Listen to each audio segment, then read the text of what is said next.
The sun beat down on the dusty playground of a small public primary school in Enugu, where children's laughter rang out as they chased a battered football across the red earth. At the edge of the field, 7-year-old Obinai sat quietly in his custom-made wheelchair, his small hands gripping the armrests. Born without legs, he rarely joined the games, instead watching from the sidelines, his wide eyes following every kick, every cheer, every triumphant leap. His presence was a familiar one, but often overlooked. Today was no different until a group of boys near the goalpost turned to him and jeered. "Go play ball now, legless, messy," one shouted. Another burst into cruel laughter. Obina turned away, biting his lower lip, but a single tear escaped, tracing a line down his cheek. From behind, his sister Chika, 13 and fiercely loyal, appeared with a small towel. She wiped the sweat from his forehead, her touch soft and sure. She didn't respond to the boy's knot with words. Instead, she knelt in front of Obina, wrapped his arms around her neck, and with one firm motion, lifted him onto her back. "Fly, Obi, fly," she cried, and broke into a run. Across the field she went, legs pounding the ground as Obina clung to her, laughing in a way he hadn't in weeks. The other kids froze, their taunts falling silent. Then, slowly, one by one, they began to clap, not mockingly, but with genuine awe. Even the boys who had laughed first looked down, ashamed. A teacher, watching from a shaded corridor, lowered her sunglasses slightly, her throat tightening at the sight.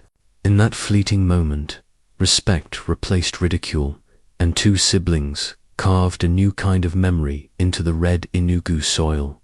Obina came into the world fighting, born with a congenital defect that left both legs underdeveloped.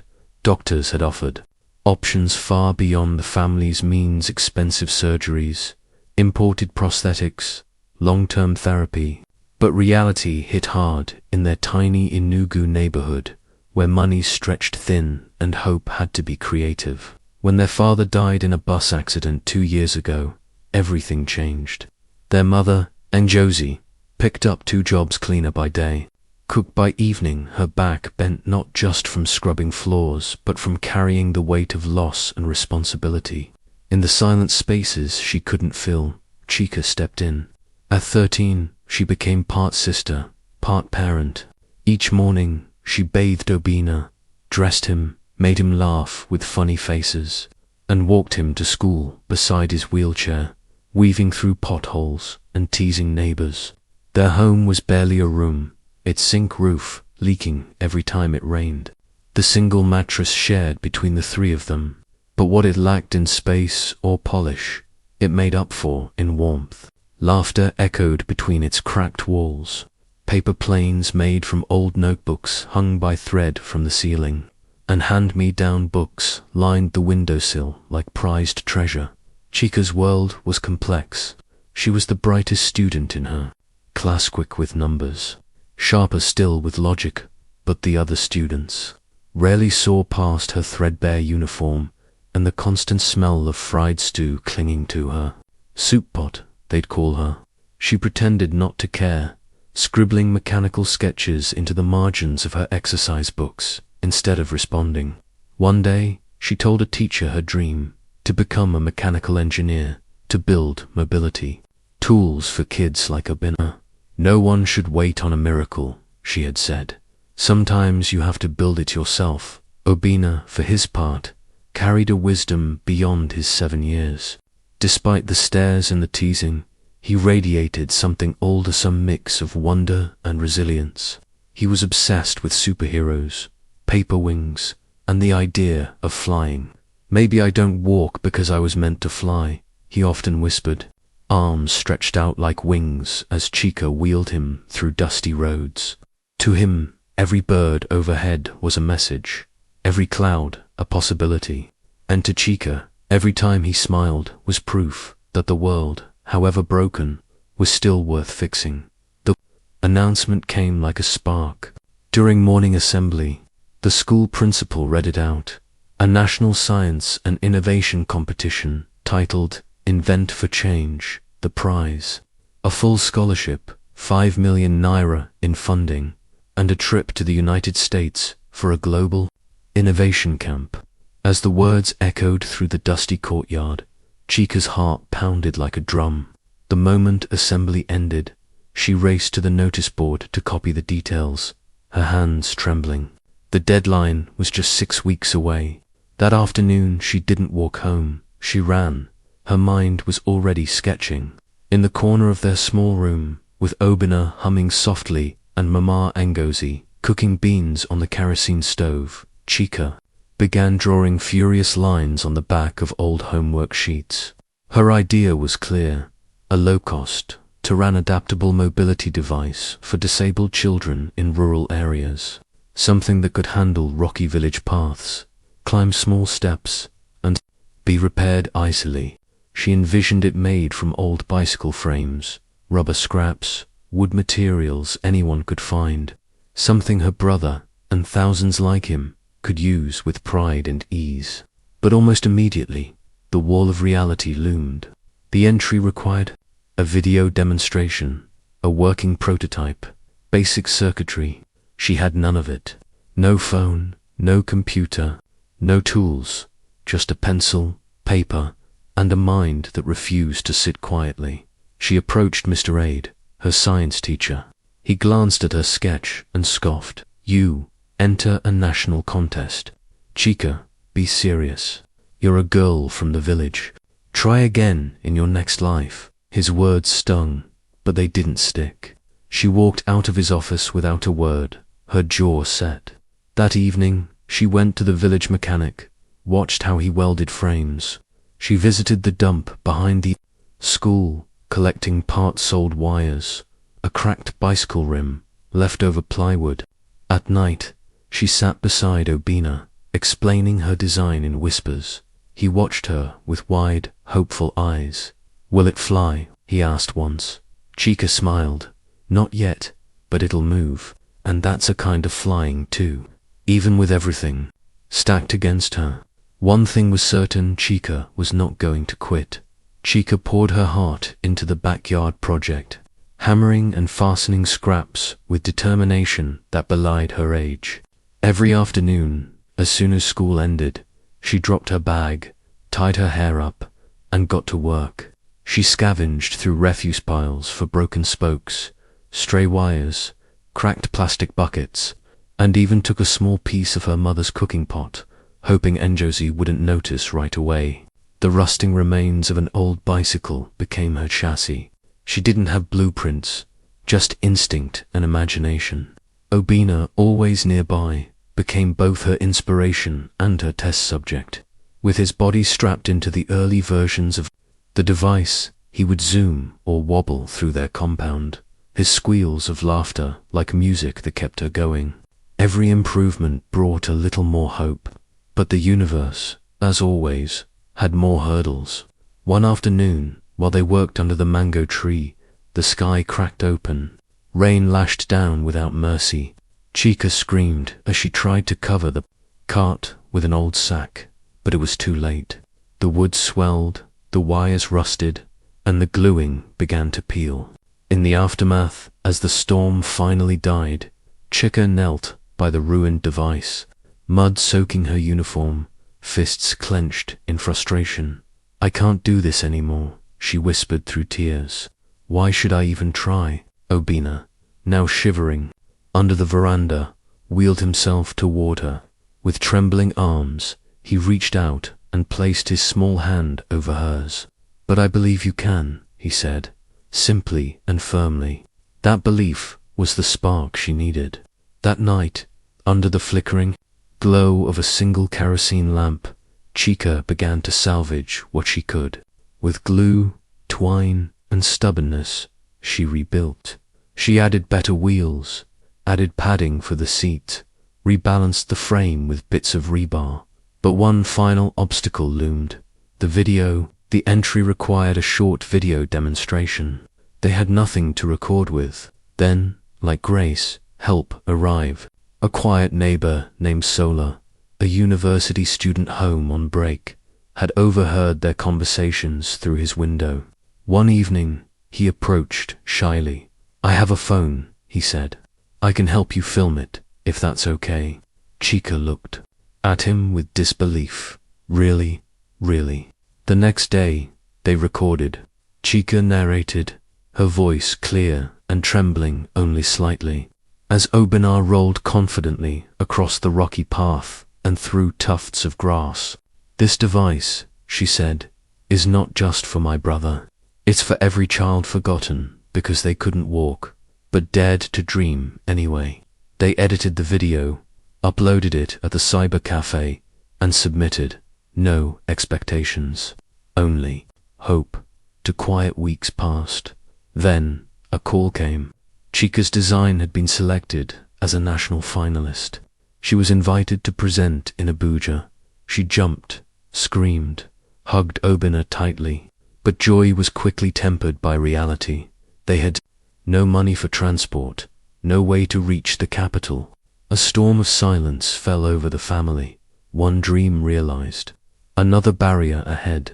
Chika stood in front of the rusted tin box that held their few treasures and opened the lid with trembling hands.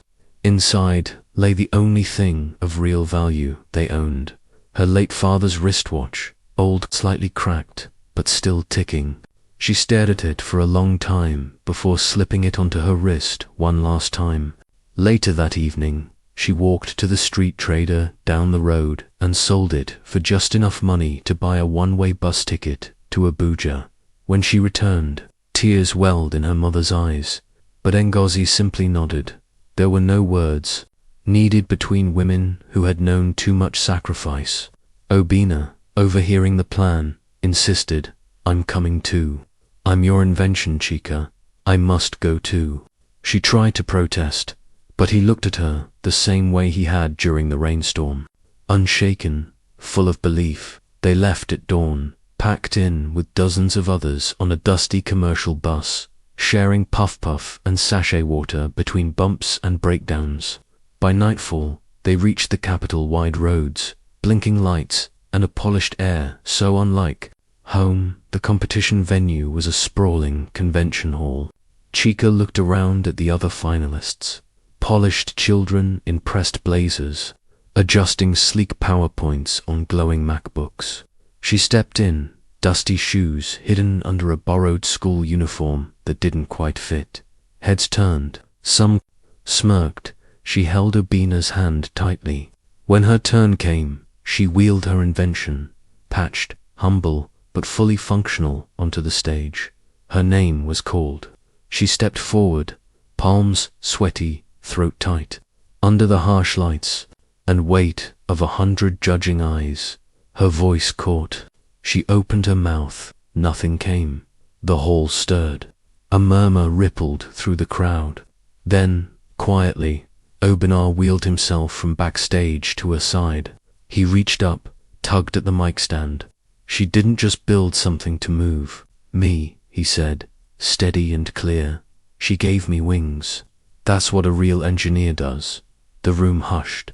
Chika turned to her brother, tears in her eyes. "Then," she began. Her voice, shaky at first, grew into something strong and bright. She spoke of scrap metal and dreams, of her father's watch and her mother's prayers, of how brilliance often wears slippers and genius can rise from clay floors. When she finished, the room stood in silence, then erupted in thunderous applause. The final moment, Chika and Obinar locked in a tearful hug, her arms wrapped around him. Their invention beside them was captured in a photograph that would go viral across the country. 2 siblings, once invisible, now shining under the spotlight of recognition they had carved out for themselves. Chika's world shifted almost overnight. After her win, scholarship offers poured in from MIT, Unilag, and universities across Europe. For the first time in her life, she had choices.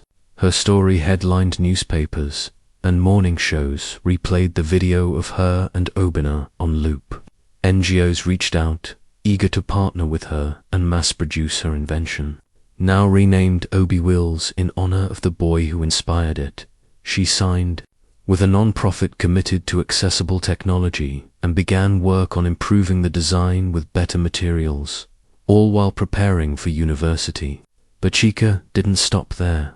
She launched a foundation called Chika's Flight, focused on giving rural children access to mobility tools and education. She made sure it started in her hometown, the same dusty village where no one had believed a barefoot girl with grease-stained fingers could change the world. Abina's own star rose too. Photos of him beaming from his modified wheelchair became symbols of courage, printed on posters and school books. A popular children's author created a storybook about a boy with wings on wheels and named the hero Obina. Their once grumbling home was renovated by volunteers, painted bright yellow with a new zinc roof and wide ramps instead of steps. One afternoon, Ngozi stood outside their transformed home as a group of journalists waited to interview her daughter. Tears streamed silently down her face, hands clenched tightly in gratitude. Her children had done what seemed impossible. They had lifted their family from the mud with their own dreams. Months later, standing on a TEDx stage in a red dress sewn by a local tailor, Chika spoke to a sea of faces from around the world. Her voice was steady, calm, and full. All my life, she said, I wanted to build machines. I wanted to invent, but life had a different blueprint for me. Before I learned how to build wheels or motors, I learned how to carry people with love. The crowd rose to its feet, but Chika didn't smile just yet. She looked into the lights, as if trying to find the faces of her past, the ones who doubted, dismissed, or believed. Then she smiled, softly. She knew who she was now. And the world did too. The sun blazed gently over the tarmac as the low hum of jet engines rumbled in the distance. Obina, now 10 and a little taller, sat confidently in his sleek new custom wheelchair, painted sky blue with silver wings etched onto the sides.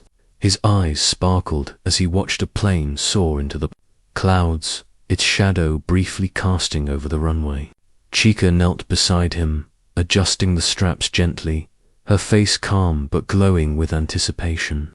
Next stop, New York, she whispered with a playful nudge. You ready? Obina turned to her, his grin wide and certain. Do planes ever worry about legs? He asked, tilting his head with that mischievous wisdom he'd always carried.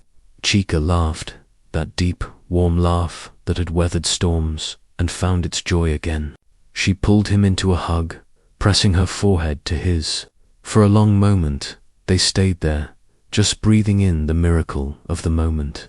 Around them, people bustled past, some staring, most smiling, but nothing could interrupt this quiet triumph between a brother and sister who had once faced the world with nothing but scrap metal, hope, and love. As they wheeled toward the gate, hand in hand, her voice echoed softly in the background, a voiceover for the memory they were making. He was born without legs, but I saw wings, so I carried him until the world saw them too.